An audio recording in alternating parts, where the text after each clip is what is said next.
문제달인 신의 손입니다. 22년도 1회 제5과목 노동관계법규 해설 강의 시작하겠습니다. 81번 고용보험법령상 가로 안에 들어간 숫자 연결이 옳은 거. 육아휴직 급여는 육아휴직 시작일을 기준으로 한 월 통상임금의 100분의 80에 해당하는 금액이에요. 통상임금이에요. 평균임금 아니고. 통상임금의 100분의 80에 해당하는 금액을 월별 지급액으로 하는데 해당 금액이 150만원을 넘는 경우에는 150만원으로 하고 70만원보다 적은 경우에는 70만원으로 한다. 그래서 1번이 답으로 되겠네요.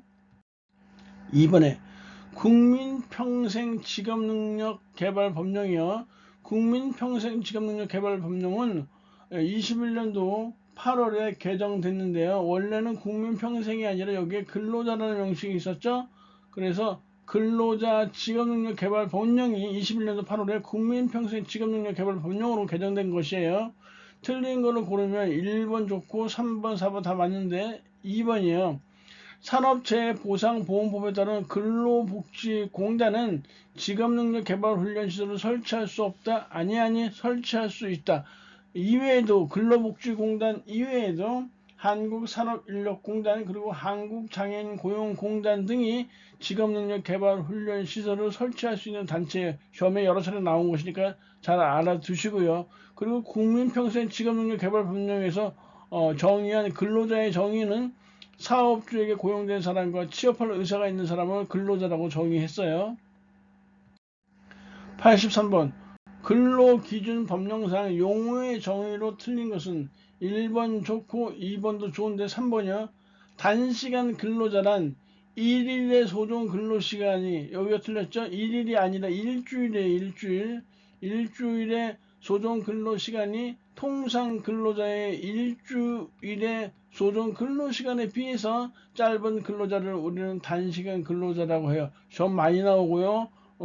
공부가 안 돼 있으면 홀딱 속아 넘어가기 딱 좋은 문제예요. 잘 알아두세요. 84번 근로기준법령상 여성의 보호에 관한 설명으로 옳은 것은 1번이요. 사용자는 임신 중에 여성이 명시적으로 청구하는 경우 고용노동부 장관의 인가를 받으면 휴일에 근로시킬 수 있어요. 2번에 여성은 보건의료, 보도취재 등 일시적 사유가 있더라도 격리해서 근로를 할 수 없다는데 이거 틀렸고요. 왜냐하면 지금 2번 문제 같은 경우는요. 그 콕 집어 해설에 나와 있죠. 사용자는 여성과 18세 미만의 사람을 격리에 근로시키지 못한다. 하지만 보건의료, 보도취재 등 대통령령으로 정하는 업무를 수행하기 위해서는 일시적으로 필요한 경우에는 그러지 아니하다 이렇게 나와 있으니까 알아두시고요. 그리고 3번에 보시면 사용자는 여성 근로자가 청구하면 월 3일의 유급 생리휴가 월 3일이 아니라 월 1일의 생리휴가를 주어야 한다 나와 있고요. 4번에 보시면 사용자는 여성을 휴일에 근로시키려면 근로자 대표가 아니라 근로자와 고용노동부 장관의 동의를 받아야 한다예요. 근로자나 그리고 고용노동부 장관의 권노장의 동의를 얻으면 휴일에 근로시킬 수 있다. 그래서 1번이 옳은 내용이네요. 85번 국민평생직업능력개발법령상 원칙적으로 직업능력개발훈련의 대상 연령은 15세 이상이라고 외워두시면 되고요. 86번에 근로자 퇴직급여 보장법령상 퇴직금의 중간정산 사유에 해당하지 않는 것은 1번에 무주택자인 근로자가 본인 명의로 주택을 구입하는 경우는 해당돼요. 2번에 중간정산 신청일부터 거꾸로 계산하여 10년 이내가 아니라요. 5년 이내예요. 5년 이내에 근로자가 민법에 따라서가 아니에요. 민법에 따라서가 아니라 채무자 회생 및 파산에 관한 법률에 따라서 파산 선고를 받은 경우가 해당되는 것이고요. 3번에 보시면 사용자가 기존의 정년을 보장하는 조건으로 단체 협약 3번 맞는 내용이죠. 그래서 2번이 틀린 내용이네요. 4번도 모두 맞는 내용이고요. 거기 콕 집어 해설에 보시면 보기 문항이 잘못 표시되어 있는데 인쇄 과정에서 좀 잘못된 것 같아요. 복지부 해설에 보시면 무주택적인 근로자가 본인 명의로 주택을 구입하는 경우 1, 이건 맞는 거고, 그 다음에 다음에 보시면 사용자가 기존의 정년을 보장하는 조건으로 단체 협약을 통해서 이렇게 나와 있는데 거기 보기 문항 2번으로 되어 있죠? 이걸 3번으로 고쳐 놓으시고요. 그 다음에 6개월 이상 요양을 필요로 하는 근로자 본인이 쭉 나와서 거기 3번으로 되어 있죠? 그건 지워버리세요. 3번 자체를 지워버리시고, 그리고 그 밑에 퇴직금 중간 정산을 신청하는 날부터 거꾸로 계산해서 이거는 보기 문항 1번이 아니라 2번으로 고쳐 놓으시기 바래요. 인쇄 과정에서 잘못 들어갔어요. 87번 남녀 고용평등과 일가정 양립지원에 관한 법령상 육아기 근로시간 단축에 관한 설명으로 틀린 것을 고르시오. 지금 1번이 틀렸는데요. 사업주는 육아기 근로시간 단축을 하고 있는 근로자의 명시적 청구가 있으면 단축된 근로시간 외에 주 15시간 이내에서가 아니라 주 12시간 이내에서 연장 근로를 시킬 수 있다. 이렇게 고쳐 놓으셔야 되고요. 2번, 3번, 4번은 모두 맞는 내용이에요. 우리가 노동관계법규에서 잘 모르겠으면 틀린 거 고르시오 했었을 때 숫자를 많이 바꿔서 내거든요. 뭐 절대적인 건 아니지만 정 모를 경우에는 숫자에 집중해서 좀 봐주시면 좋을 것 같아요. 88번 채용 절차 공정화에 관한 법령상 500만원 이하의 과태료 부과 행위에 해당하는 것은 4번에 해당돼요. 우리가 여기 나와 있는 1, 2, 3번은 모두 300만원 이하의 과태료예요. 500만원 이하의 과태료 부과행위는 취식재산권을 자신에게 귀속하도록 강요한 구인자 4번에 해당하고요. 그 이외에도 채용 광고의 내용 또는 근로조건을 변경한 구인자, 그리고 직무 수행에 필요하지 아니한 개인 정보를 기초심사 자료에 기재하도록 요구하거나 입증 자료로 수집한 구인자가 500만원 과태료에 해당돼요. 그 이외에 3천만원 이하의 과태료는요, 채용 강요 등의 행위를 한 자는 죄질이 무겁죠. 그래서 3천만원 이하의 과태료에 해당되는 거예요. 일단 답은 4번이 되겠네요. 89번 근로기준법의 기본 원리와 가장 거리가 먼 거, 뭐 이거 상식적인 수준인데요. 근로자 단결의 보장은 근로기준법 기본 원리와 가장 거리가 멀어요. 근로기준법의 기본 원리는 강제 근로의 금지, 균등한 처우, 공민권 행사의 보장 이외에도 최저 근로조건 보장, 근로조건 노사 대등 결정, 근로조건의 준수, 폭행의 금지, 중간 착취의 배제 등의 근로기준법의 기본 원리에 해당하네요. 90번 기간제 및 단시간 근로자 보호 등에 관한 법령상 2년을 초과하여 기간제 근로자로 사용할 수 있는 경우가 아닌 것은, 그러니까 기간제 근로자 2년 정해놨는데 2년을 초과해서 사용할 수 있는 경우가 아닌 것을 잡는 것이에요. 그래서 지금 1번, 2번, 3번은 기간을 초과해서 기간제 근로자로 사용할 수 있는 경우인데요. 지금 4번은 해당 내용이 없어요. 의료법에 따른 간호사 자격을 소지하고 해당 분야에 종사하는 경우, 이런 경우는 2년 초과한 기간제 근로자로 사용할 수 있는 경우에 해당되지 않네요. 1, 2, 3번을 잘 봐주시고요. 그 외에 콕 집어 해설에 쭉 나머지 것들도 나와 있으니까 파악해 두시기 바래요.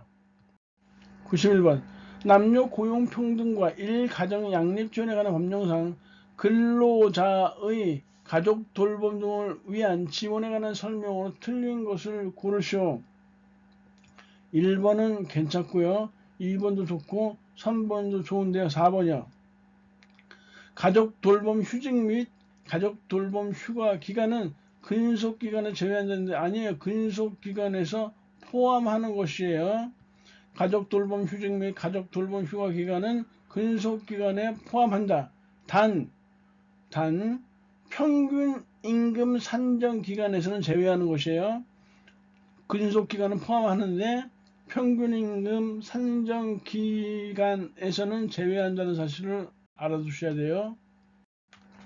92번이요. 직업 안정화법에 관한 설명으로 틀린 것은 우리가 이렇게 배웠었죠. 무신유등이라고요. 무료는 신고고요. 그 유료는 등록이라는 사실이요. 그거 딱 보시면 일본어로 딱 틀렸죠. 국외 무료 직업 소개 사업을 하려는 자는 권노장에게 신고해야 한다예요. 허가가 아니라 신고예요. 그래서 무신유등, 무료는 신고, 유료는 등록 해두시고, 그 외에 근로자 공급 사업이라든지 근로자 파견 사업 같은 거는 고노장이 고용노동부 장관의 허가를 받아야 되는 상황이니까 비교해서 파악해 두시기 바래요. 물론 4번에요. 누구든지 국외에 취업할 근로자를 모집한 경우에는 고용노동부 장관에게 신고를 하는데요. 15일 이내에 신고해야 되는 것이에요. 15일 이내. 이건 고용노동부 장관에게 신고. 그래서 고용노동부 장관에게 신고, 등록, 허가 이 사항을 꼭 비교해 주셔야 된다는 얘기예요. 비교해서 알아두셔야 돼요. 93번. 고용보험법령상 고용보험기금의 용도에 해당하지 않는 것은 1번, 2번, 3번 모두 좋은데요. 4번에 국민건강보험료의 지원은 고용보험기금 용도에 해당하지 않아요. 그 외에 고용보험기금의 용도에 해당하는 것은요. 지금 여기 이렇게 3개 나와 있죠. 그 외에도 국민연금 보험료 지원과 고용안정과 직업능력 개발 사업에 필요한 경비, 그리고 육아휴직 급여 및 출산 전후 휴가 급여의 지급 등은 고용보험기금 용도에 해당하는 것이니까 역시 여러 차례 전문제 나왔었네요. 94번. 고용보험법령상 자영업자인 피보험자의 실업급여의 종류에 해당하지 않는 것. 우리가 일단 실업급여에 대해서는 이렇게 외웠어요. 실업급여는 얘는 구직급여와 그리고 취업촉진 수당으로 이렇게 분류가 되어진다. 그래서 실업급여, 돈 못 벌어, 양치질 못해, 구치, 쩔어 이렇게 외웠죠. 실업급여는 구직급여와 취업촉진수당으로 구성되어 있다. 실업, 돈 못 벌어, 양치질 못해, 구치, 쩔어 이렇게 외웠어요. 그 다음에 취업촉진수당은요. 조직광이라고 했었어요. 조기 재취업수당, 그 다음에 직업능력개발수당, 광역구직활동비, 그 다음에 이주비에서 4개로 이렇게 나눠졌단 말이에요. 취업촉진수당이요. 그런데 자영업자인 피보험자의 실업급여 종류에 해당하지 않는 것, 자영업자에게 해당되지 않는 게 무엇이냐라는 것인데요. 자영업자에게 해당하지 않는 것은 조기 재취업 수당이에요. 왜냐하면 이름을 잘 보세요. 이 조기 재취업이라는 것은 빠른 시기에 다시 취업할 수 있도록 도와주는 수당이라는 뜻인데 자영업자는 지금 취업해 있는 상태가 아니잖아요. 때문에 재취업에 해당되지 않는다는 것이에요. 이렇게 외워두시면 편해요. 그래서 4번이 해당하지 않는 것이다. 재취업은 취업한 후에 다시 취업하는 것인데 자영업자는 지금 현재 취업 상태가 아니잖아요. 그래서 조기 재취업 수당은 해당되지 않는다라는 점이요. 95번.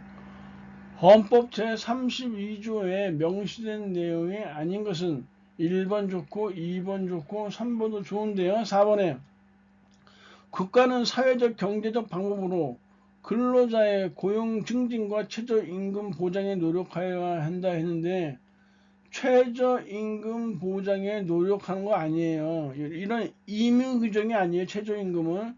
다시 말해서 최저임금 보장에 노력한다가 아니라 최저임금제를 시행하여야 한다라는 강행 규정으로 바꿔서 생각하셔야 돼요. 반드시 해야 되는 것이에요. 시행하여야 한다. 노력한다가 아니라 시행해야 한다. 이렇게 4번이 틀렸네요. 96번. 직업안정법령상 근로자 공급사업에 허가를 받을 수 있는 자는 누구냐 이렇게 나와 있는데요. 1번에 파산 선고를 받고 복권되지 아니한 자는 허가받을 수 없겠죠. 근로자 공급사업을. 2번에 미성년자와 피성년 후견인, 피한정 후견 역시 안 되고요. 3번에 이 법을 위반한 자로서 벌금형이 확정되지 2년이 지나지 아니한 자는 안 돼요. 2년이 지나지 아니한 자는 허가를 받을 수가 없어요. 2년 이상이 지나야 돼요. 그 다음에 4번에 근로자 공급사업에 허가가 취소된 후에 7년이 지난 자 했는데 이건 해당되는 내용. 이 사람은 허가 받을 수 있어요. 왜냐하면 근로자 공급사업의 허가가 취소된 후에 5년이 지나지 아니한 자는 허가를 받을 수 없거든요. 근데 5년 지났잖아요. 7년이니까. 그래서 4번이 해당되네요. 97번 고용상 연령차별 금지 및 고령자 고용 촉진에 관한 법령상 가로 안에 알맞은 것은 상시 300명 이상의 근로자를 사용하는 사업장의 사업주는 기준 고용률 이상의 고령자를 고용하도록 노력하여야 한다 해서 4번이 답으로 나오네요. 여러 차례 나왔던 것이에요. 이건 98번 고용정책 기본 법령상 지역고용 심의에 관한 설명으로 틀린 것은 지역고용 심의에는 위원장 1명을 포함한 30명 이내다 아니하니 20명 이내의 위원으로 구성되어지는 것이에요. 정리해 보시면요. 우리가 고용정책 심의회가 있어요. 이 고용정책 심의회는 위원수가 30명이에요. 그런데 이 고용정책심의회의 전문위원회라는 것이 있어요. 여기는 20명이에요. 그리고 지금처럼 지역고용심의회가 있는데 여기도 20명이라는 사실이요. 고용정책심의회는 30명, 고용정책심의회 전문위원회는 20명, 지역고용심의회는 20명, 이런 식으로 외우면 되죠. 고용정책심의회는 30명이라고 한다면 거기에 전문위원회니까 전문가들만 모아놓은 곳이니까 인원수가 아무래도 좀 적어야 되겠죠. 20명 외우면 되고요. 지역고용심의회는 전문위원회랑 인원수 같은 20명 이렇게 하시면 돼요. 그래서 1번이 틀린 내용이 되겠네요. 나머지 2번, 3번, 4번 읽어보시면 되고요. 99번에 남녀 고용평등과 일가정 양립주의에 관한 법령상 모성보호에 관한 설명으로 틀린 것은 1번에 국가는 출산 전후 휴가를 사용한 근로자에게 그 휴가 기간에 대해서 평균 임금에 상당하는 금액을 지급할 수 있다 했는데 이 평균 임금이 아니라 통상 임금이에요.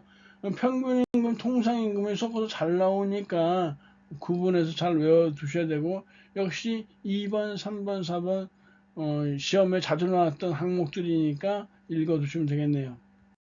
100번 고용정책 기본 법령상 고용정책심의회의 전문위원회 아까 했었는데요. 이 전문위원회라고 했으니까 우리 고용정책심의하면 30명의 위원이라고 했잖아요. 전문위원회는 그보다 적어야 되니까 20명이라고 했었어요. 인원수는 20명이고요. 여기서는 전문위원회에 명시되지 않은 것이 무엇이냐라고 했는데 2번에 고용보험전문위원회는 전문위원회에 속하지 않아요.